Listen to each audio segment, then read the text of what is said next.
KREM 2 News begins now. Hello, thank you for joining us for KREM 2 News Week in Review. I'm Tim Pham. In the next half hour, we'll get you caught up on some of the biggest stories in the Inland Northwest this past week.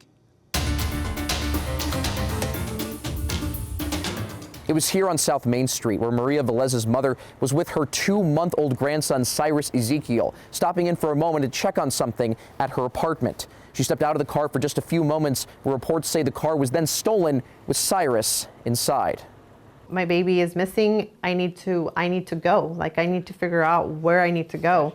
Thoughts running through Maria Velez's mind when she found out her son was abducted Wednesday morning by who she says is her brother's sister-in-law, Rita Gabriela Lozano. It's just an emotion that I would never want anybody to feel. Her and Cyrus's father, Eddie Perez, are still in shock. Once the car was stolen, Grant County Sheriff's Office says police were able to use traffic cameras to find out where the car was 15 minutes later and 12 miles away, taking her into custody.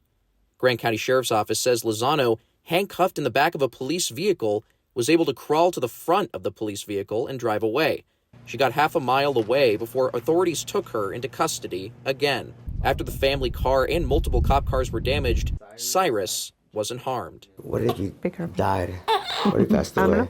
What if he wasn't here right now, you know? Perez says he couldn't handle the thought of something happening to his first child. Can't trust no one. Nowadays, can't trust anyone. Because look what happens. I never thought this happened to us, but... I know, and I know my mom feels super bad, and she... I know there's nothing that we could have done and she could have done. They say they're planning on holding Lozano accountable. We are planning on pressing charges for what she did, especially because her family was trying to reach to her. I don't think there's an excuse for her actions at all. But not after comforting their son. What happened? You want a high-speed chase? Yeah, you did. Taking stock in their family, thankful he's okay. Lozano has been booked into Grant County Jail. She faces charges of kidnapping, driving under the influence, and theft of a motor vehicle. In Warden, Connor McAvoy, KREM 2 News.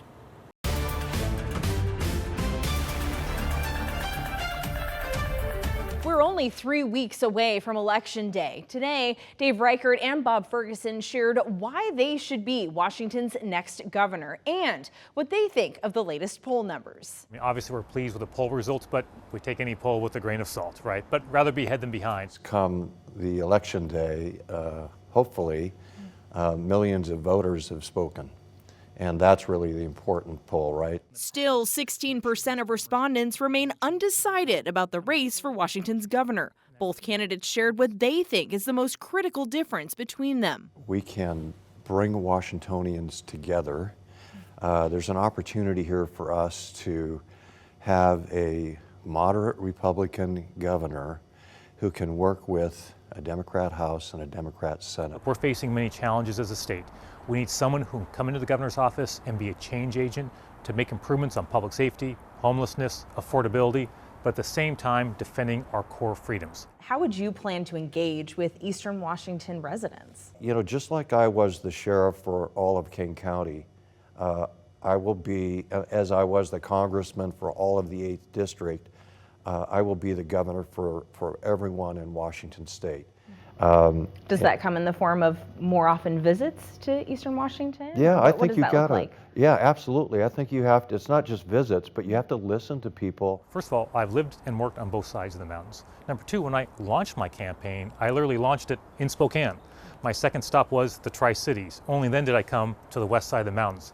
So I'm trying to communicate throughout my time as Attorney General and standing up for all Washingtonians, and in my campaign for governor, I plan to be governor for all Washingtonians. Following Spokane County's 2 massive wildfires last year, homeowners have criticized the state's response. Ferguson says the state is doing better, but there's room for improvement. I think we would all agree more needs to be done, in particular with victims, folks who are harmed. There's a human toll to what happens when it comes to fires. As a governor, we'll make sure we're helping those folks out. Reichert believes the state should be doing more. He plans to make a deliberate and immediate effort to help wildfire victims. We've got to get immediate assistance. It's an emergency management plan that should be in place that ensures that people get the help they need as soon as possible. Now, as for Washington state's gun laws, Ferguson maintains his support for banning the sale of assault-style weapons and what the state considers high-capacity magazines. Reichert doesn't believe those laws make a difference in the amount of gun crime in the state. Amanda Rowley, KREM 2 News.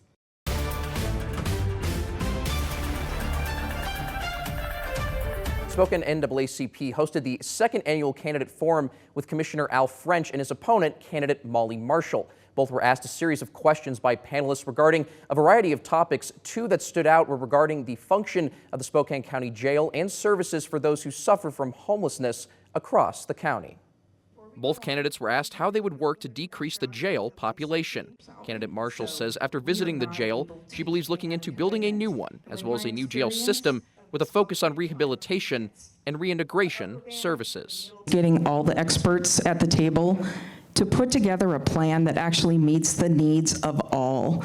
That didn't happen on the last measure, and we've wasted taxpayers' dollars. We got to take it to the taxpayers again. Commissioner French says he's worked in his time as commissioner to address the size of the county jail, saying mental health resources play a key factor in overcrowding and safety. I was there when we started the blueprint for reform because I knew we had to reform the criminal justice system. It's much more than just a jail cell. It's how do you keep the community safe. Both candidates were also asked to address the homeless population across Spokane County. Commissioner French says the county provides financial resources to the city and nonprofits dealing with the issue, but says reform is a two-way street. I am more than happy to help folks that are in a situation of homelessness, but I do want accountability. I want a commitment that you are going to work with us to make an improvement in your life. We want them to be contributing members of our community. Candidate Marshall says identifying different circumstances resulting in homelessness is key and says it's the county's responsibility to use existing funds in varying services across the county. There's a lot of money just sitting there waiting to be invested. The county can do more by investing in more services related to behavioral health. But the key to this is coming together and working as a region. The Spokane NAACP hosted the forum at Spokane's Central Library. Reporting in studio, Connor McAvoy, KREM 2 News.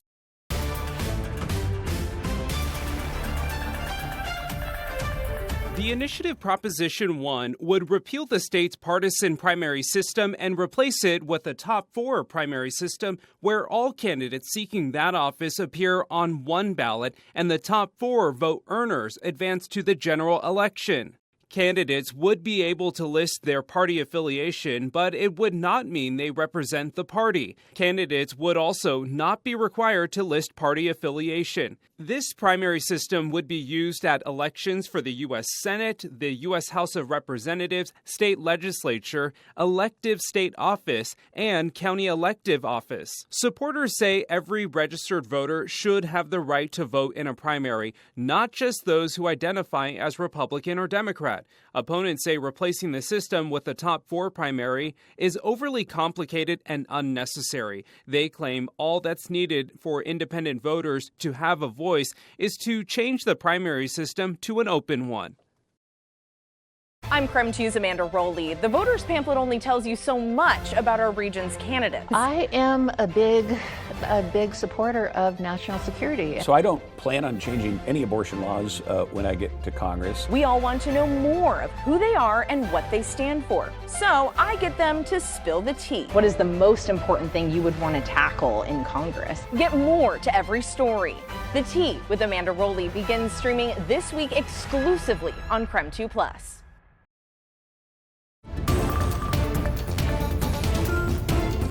Welcome back. Thank you for joining us on KREM 2+ for your KREM 2 News Week in Review. It's been a busy week here in the Inland Northwest. Let's get you caught up on some of the news you might have missed.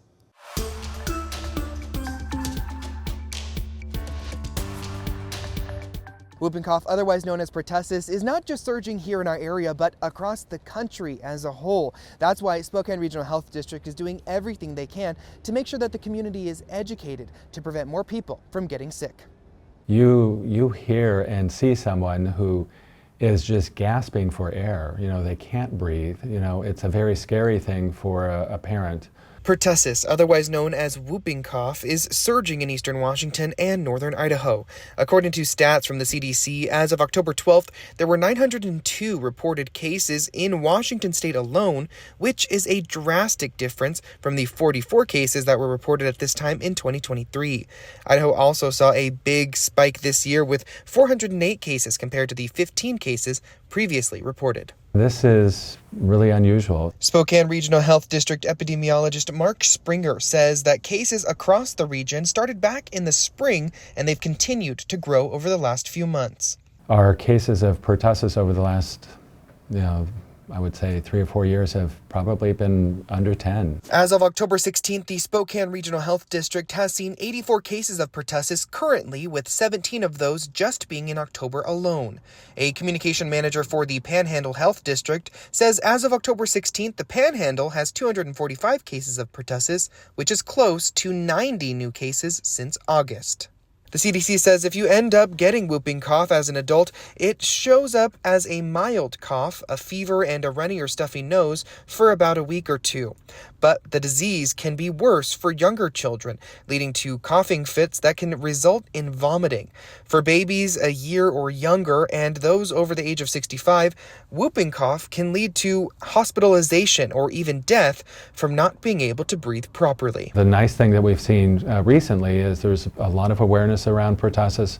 We're not seeing that delay in diagnosis, and we're seeing providers really cue into that. Now that we know pertussis is surging here in the area, the question now becomes, how is the health district and the school district making sure that students are safe? Spokane Public School spokesperson Ryan Lancaster says that as of right now, the district isn't seeing an alarming rate of whooping cough cases or absences, but they always work with the health district to make sure every student is as safe as they can be. We do a lot of work with school districts across the county to support, school districts in terms of getting their immunization rates up. Now, Whitman County did send out a press release saying that there are 28 confirmed cases in that area. Springer says that the best way to protect you and your kids are through preventative antibiotics as well as getting vaccinated. Christian Garza, KREM 2 News. The Gonzaga Institute for Climate, Water, and the Environment hopes to create climate resilience for Spokane communities. With the $19.9 million grant they received from the EPA, we are told by the Institute that this is the largest investment in the city of Spokane's history to help respond to extreme heat and wildfire smoke. The director of the Gonzaga Institute says with an increase in wildfires and with summer temperatures continuing to rise, Spokane communities are facing the consequences. Now that we have these recurring periods of bad air quality, we know that there are long-term health impacts. Leaving people to make tough choices. If you just have a window air conditioning unit, that doesn't do anything to clean your air. And so we're oftentimes left with this difficult choice. Do I cool off my house or do I have clean air? Because it's hard. If you have a window unit, you can't necessarily do both. We are learning that projects include installing heat pumps, air monitoring systems, and HVAC systems into low-income households, as well as implementing solar panel and battery backup systems for community buildings. Very few people have indoor air quality monitors, so they actually don't know whether or not the air they're breathing inside is healthy or not. Along with the Institute, a few other organizations who will receive funding from the grant are Spokane Neighborhood Action Partners, the Carl Maxey Center, and the City of Spokane. The Spokane Neighborhood Action Partners plans to update air systems in 300 low-income homes. We are told they will start this spring of 2025 to prepare for summer. Not only getting new infrastructure, heating and ventilation systems, but also impacting their air quality will help those families hopefully have healthier lives. The Gonzaga Institute will also be administering the Community Climate Action Fund. Dr. Henning told me this is a $2.7 million grant program that community-based organizations in Spokane who are serving disadvantaged communities can apply for. He says this will allow more communities to prepare for fire and heat events, and he expects projects to begin in early spring of 2025. In the studio, Regan Gallo, KREM 2 News.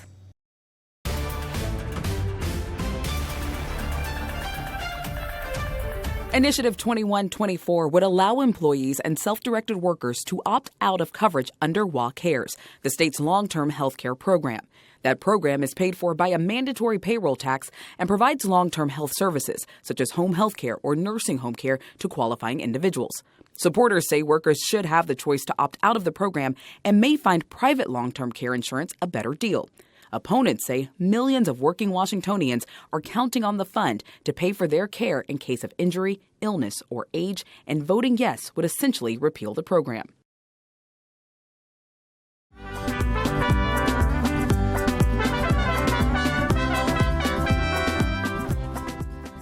We all understand the excitement about watching American football, the lights, the music, and the camaraderie. But what about those who only speak Spanish and want to enjoy these things too? Well, the University of Idaho is doing something pretty extraordinary to make sure that everyone gets a chance to enjoy the game. Interceptada por los Vandals! For them to just watch the games and listen to the games, it means a lot more to me than just playing football. What started as an idea from the alumni office has evolved into something that sets U of I apart from other colleges in the Pacific Northwest. I really think that college football and Vandal football is for everybody. Which is why Assistant Athletic Director for Brand Engagement and Digital Strategy, Jarek Wolcott, has been working alongside the university to bring Spanish broadcasts here to the Kibbe Dome. You know, with this population being one of the fastest growing in Idaho, we want to appeal to those students. We want them and their parents and their family to have a comfort level with the university and have more knowledge about what we're trying to do here. Bringing in reinforcements like Steve Ghosh, who is a play-by-play announcer for the Seattle Mariners, and Ricardo Chavez, who is a former Vandal himself and an All-American kicker and punter, to be the voices of this new broadcast. My heritage means a lot to me. It's something that I'm very proud of and very fortunate to be here. To help families like Puerto Rican freshman safety and Spokane native Diesel Wilkinsons to be able to tune in and watch him play. I mean, when I first heard that they were doing the Spanish broadcast, I was excited. I called my mom right away because my abuela and abuelo, they don't speak a lot of English at all. These broadcasts will also have a 15-minute pregame show and a 15-minute halftime show where they will interview Spanish-speaking student athletes, faculty, and staff talking about programs for Hispanic students on campus. And they will also have a post-game show to recap everything. We are making an impact and we are moving things forward on this.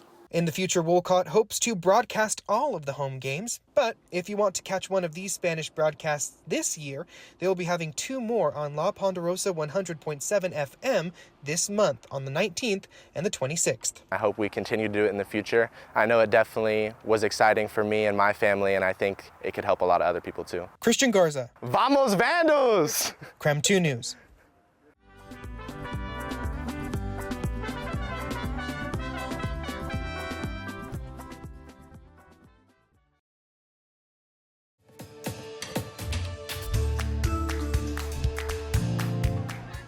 This is the Super Bowl. This is when you want to come see Green Bluff. Oh, the fall's been crazy. This guy gave me a GoPro for TV. Yeah, let me go. What?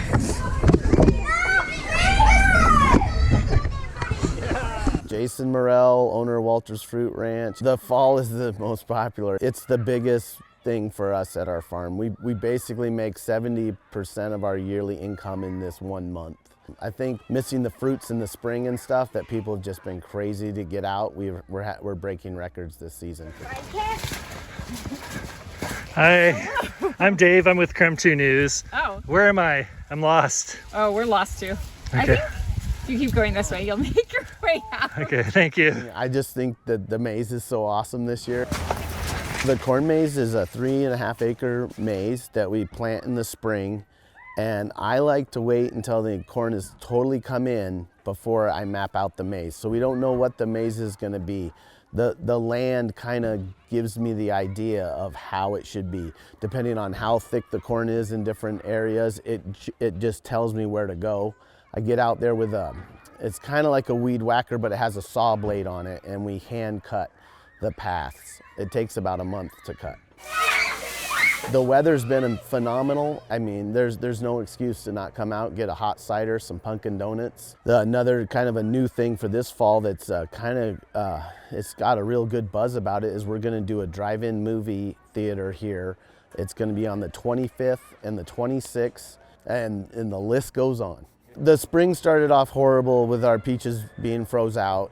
Kind of didn't even know how we'd make it this year, but Spokane has come out in droves, and we're really blessed, you know, and it's made the year, you know, it's good. We might break even. Thank you for joining us for KREM 2 News Weekend Review. For the most current news throughout the weekend, you can watch our latest newscast and weather forecast right here on KREM 2 Plus. Just look for the video in the bottom navigation menu. I'm Tim Pham. Thanks for watching.